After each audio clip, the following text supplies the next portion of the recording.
I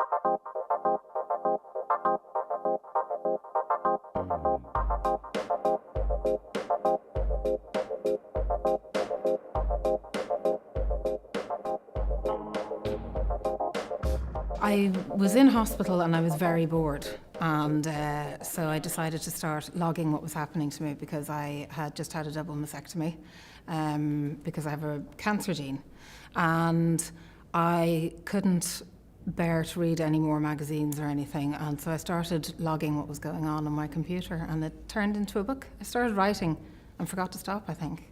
It was the most palpable way I could vent my spleen, I suppose, to write down what was happening and to add the fiction thing into it. So I could write down what was happening and I could also make things up. So it was great because it was a good way of getting out what was going on in reality while dipping into a bit of stuff that wasn't reality.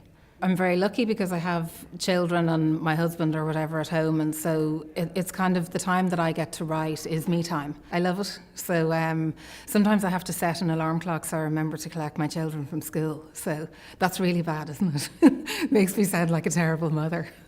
I love to see a diversity of ages in books because I think a lot of people tend to write about people who are in their 20s and 30s, and I'm edging very closely towards 40, and so I kind of, there are people outside of those ages.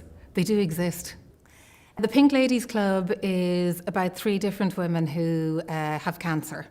And instead of letting the cancer lead their stories, I decided to allow their emotions lead it. So I decided to pick on the emotions that I know are common emotions that are felt by cancer sufferers. So I did the disbelief and frustration one in one of the characters, Tanya, who's in her 30s. Then there's a very young girl, Zoe, who I did kind of the disbelief and shock and everything with her. And because she's young, it's maybe, late teens is a stage, early 20s, that people don't equate with cancer, but a lot of people do have cancer at that age. And then Esme is going to be 70 next birthday, and, she's very set in her ways, and she turns out to be very stalwart and takes it on the chin and is great about it all. But I decided to try and let the emotions lead the characters rather than the other way around. But it's about showing people in a fictional way that you're not on your own when you have cancer. There's a bit of myself in it as well, seeing as I'm battling for the 8th time at the moment, but I intend on winning again.